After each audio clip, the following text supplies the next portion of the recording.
All right, back with the Dakar, looking at the car section today. On this stage number 15 from Attar to Penultimate. After today, just 3 stages to go. 2 days. There's a double stage tomorrow and the final stage on Sunday as they dash down Dakar Beach. Well, 40 cars of the 115 who started from Paris. Still in the running. Among 8 who don't start this morning, Henri Pescarolo in his Pro truck. He was 95 hours and 46 minutes behind, decided enough was enough. Incidentally, before they got to Gao, his service truck had been shot at by the militia who thought it was the stolen Tatra in the Tuareg hold-up the other night. Also, another story we've just received, a Japanese photographer whose car broke down on the run out of Zouerat prior to Gao, walked 150 kilometers with just water and a GPS system back to Zouerat. When he got to Zouerat, he took a taxi from Zouerat to Attar, where he was waiting for the rally last night. It took him 4 days. Jean-Louis Schlesser starting 5th, we saw. Bruno Sarbi 2nd. And now Jean-Pierre Fontenay, the man who's led since stage 7 last week. Picking his way down the rocky escarpment here in the Adrar Mountains. In the distance there, Bob Ten Harkel, the T1 leader this morning. He and Sven Kvant driving together, but they lost the T1 lead today to Villa Altamir. It's been a big, big battle in T1, and only a matter of minutes separates the top 4 cars. And again, this spectacular sandscape of Mauritania. This time, Bruno Starby is stuck. And this is a serious one. He loses a serious amount of time, 1 hour and 27 minutes to Fontenay. That is enough to drop him out of 2nd place, letting Kenjiro Shinizuka, the 1997 winner, move into the runner-up position. Jutta Kleinschmidt and Matthew Stevenson of Britain starting 25th today. Lost a lot of time with their gearbox problems and they're looking for a way around. Sarbi eventually gets going with help from Mauritanians. So good-natured throughout this whole rally. The people in the local areas they're going through just loving the rally coming, and they can't wait for it to come back next year. Well, there's Jutta and Matthew. As Masuoka, 4th overall and 14th on the stage today, he also got stuck.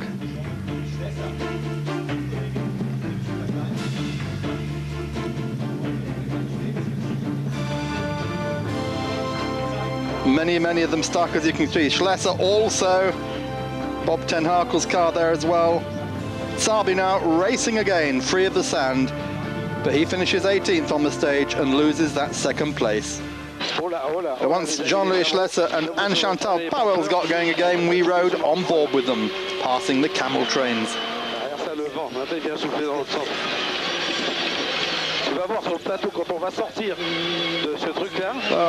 Jean-Louis asking about the way, saying don't let the camels be scared, don't go too close, and when they're on the plateau they won't be able to see the ground because of the wind, so just get ready for it.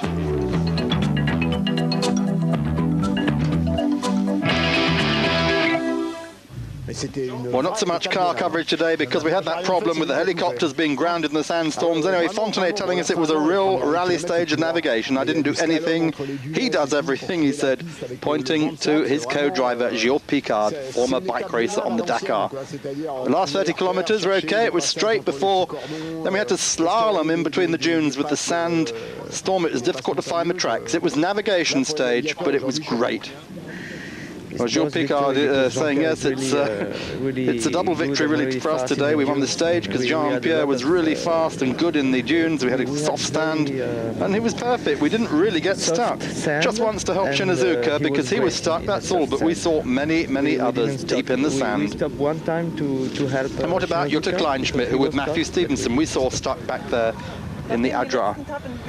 Well, because of the importance of navigation during the last couple of days, we've really noticed the need of having a good, calm and collected co-driver in your car. Well, what makes the quality of a good co-pilot? With Matthew, I've chosen a guy who's experienced in navigation who knows how to handle the GPS system and the road book. Furthermore, he has to be a good mechanic, and don't forget this, the person has to have a certain instinct in case the road book is not precise enough and takes you the wrong way. Then you need someone who's able to find their way back as quickly as possible. In short, you need someone who can read your thoughts as well as be an expert in their own field.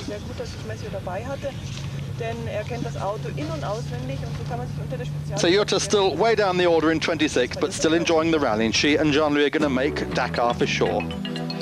But tomorrow, the penultimate day of this year's Dakar, the River's Mouth stage, 2 stages to St. Louis.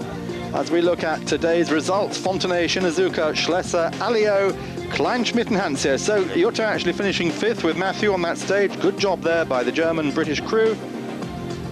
And overall, well, story is much the same. Mitsubishi in the top 4. Schlesser buggy against Philippe Alliot in the Nissan. And they're the only people who've even had a look in at the Mitsubishis. But they are so far ahead now that not even Shinazuka, I'm sure, can catch Fontenay.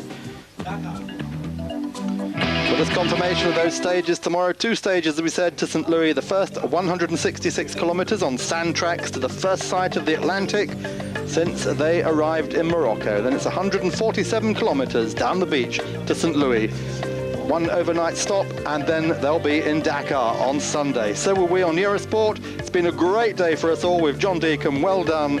And we hope that Tracy and his mother tonight are enjoying everything.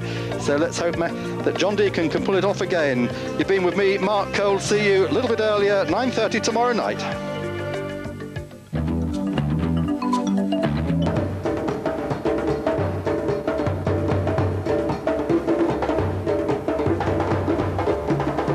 The Paris-Dakar Rally with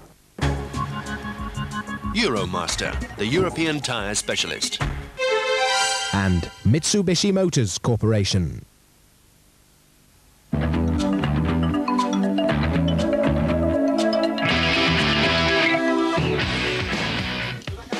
Well, good evening. Welcome to our 20th Paris-Dakar coverage, the penultimate day, Saturday, January the 17th. 16th stage, double stages in fact, from Penultimate to St. Louis on the Atlantic coast. Alfie Cox wins the first stage and Holland's Gerard Jamink wins the second. Jean-Louis Schlesser, all at sea in his Schlesser Renault buggy. Having won the first stage, takes a dive into the Atlantic Ocean. And Bob Ten Harcourt takes lead of T1, a big battle there that's been going on between the top 4 cars, just separated by 19 minutes in the production class.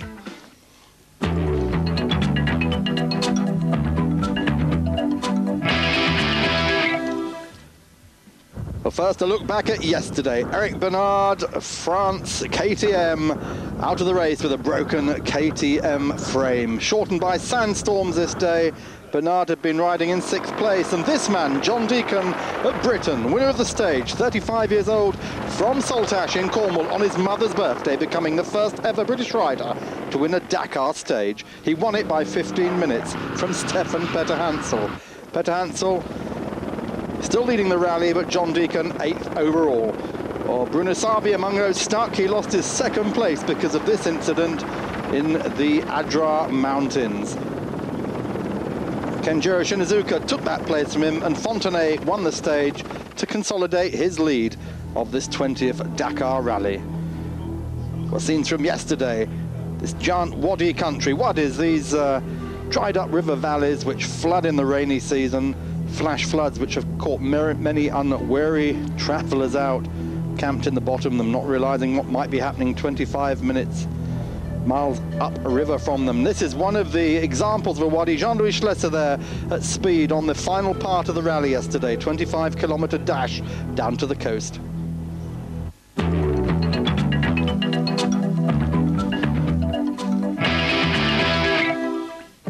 Well, this morning they could practically smell the sea at Penultimate. 166 kilometres of sandy tracks taking them to the Atlantic, and then 147 kilometres down the beach from Mauritania at last into Senegal.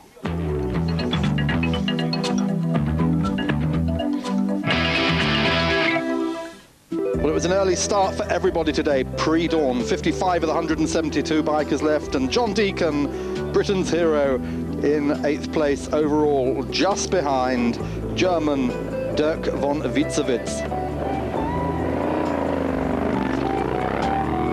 Stefan Petter-Hansel, rally leader, heading the 33% of the bikers still in the event. There's Alfie Cox, stage winner this year. He's fourth on the rally. And so rarely in the history of the Dakar has a quad ever finished. Well, two of them are still running. Senegal's Pierre Etard, here he is on his Yamaha 500.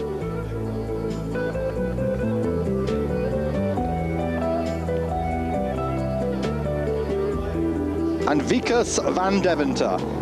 They could be the first quads ever to reach Dakar.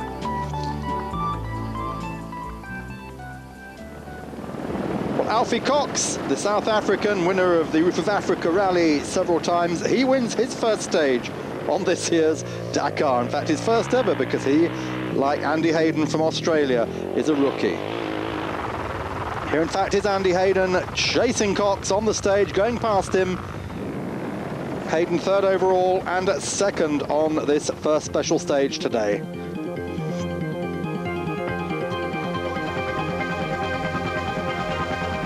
Gerard Jimmink going through the scrub now as they head out of Mauritania for the Atlantic. The great adventure almost over. Andy Hayden again, and here racing hard. Petter-Hansel and Andy Hayden going past him. Petter-Hansel, not Petter-Hansel there. Fabrizio Mioni. Mioni just keeping off Hayden. Hard racing and right to the end here. These two not racing for place overall, but racing more for the stage honours. Mioni second, Andy Hayden third. Separated by almost an hour. Gerard Jimmink, the Dutchman, comes through, fifth on the stage and winner of special stage 14 a few days ago. Germany's Dirk von Witzewitz, fifth last year, seventh overall today, and just 12 minutes ahead of John Deacon by tonight. Fabrizio Mioni,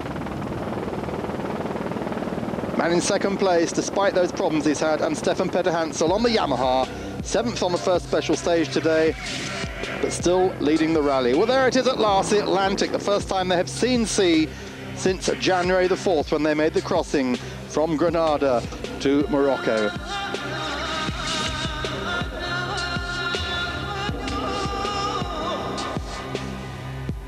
This is what they've all been waiting for. 17 days since the rally started from Versailles in Paris, and charging down the beach goes Pierre Leblanc on his French Honda.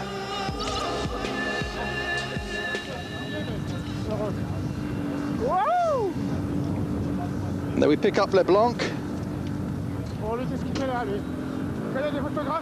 Well, there's photographers here, I think. He said there must be a bump coming up, so I'll take it a bit careful. Gonna have to be careful if I'm going to arrive in Dakar.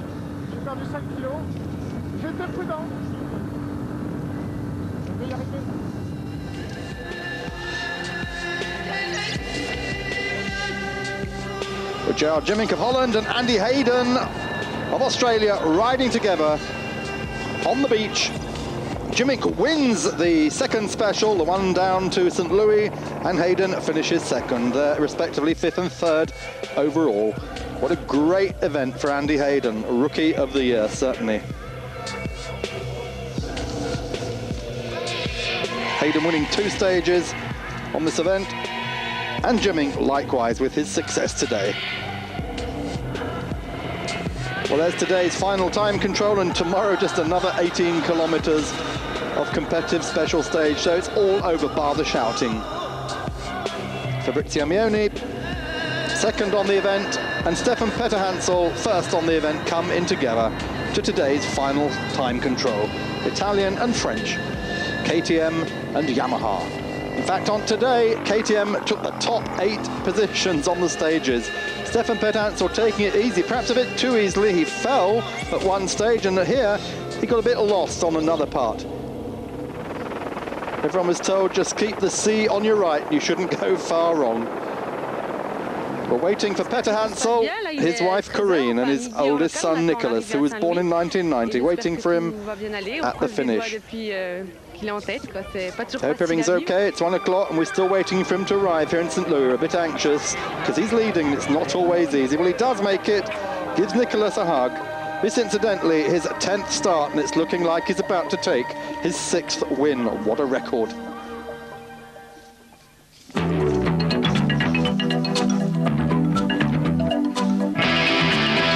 Well, interviews, reactions today. The first one was good for me. I win the first special. And coming now on the beach, attention for the engine. And I think a little bit of water maybe, papa, not sounding too good, so take it slow and make it to the finish. But the first special this morning was very good, very, very nice. I'm happy. It was a good day for me. The first special go very well, it was very speedy, but this special was also very good. The first special I think I was 2 or 3, and now I'm 1 or 2, I don't know. We wait. Today's stage winners, Cox and Jimmy, as Fabrizio Mioni tells us, well, it was okay today. It was much easier, but it's psychologically different. I'm 32 minutes behind Stefan for the overall lead. You've nothing to win, but everything to lose. And after the stages yesterday, I think the classifications were already fixed. Anyway, today you could have had a mechanical problem, broken the engine. I lived in hope it might happen to someone else ahead of me. You could lose everything. Anyway, I preferred to ride carefully. And the important thing was to avoid problems. No need for GPS today, so that was one monkey off my back. Well, every year I say that I won't come back, you know, but I know that in a few months I will be already filling in my entry form for the following year. So at the moment, no, I don't want to come back, but for sure I will. So our man John Deacon there, 8th overall on the rally, 12 minutes behind Von Zwiecewicz. And hope Tracy, his wife, is watching tonight. Hasn't he done well? Look at that. There's the stage results today. 6th overall on the stages. Very, very good. 4 minutes back. Keeps that 8th place. And riding together today, Simon Pavey, Nick Craigie and Vinnie Fitzsimmons, the other British bike riders, 40th, 46th and 49th respectively. They too are going to make it to Dakar. So 4 bikers will be making it to the finish.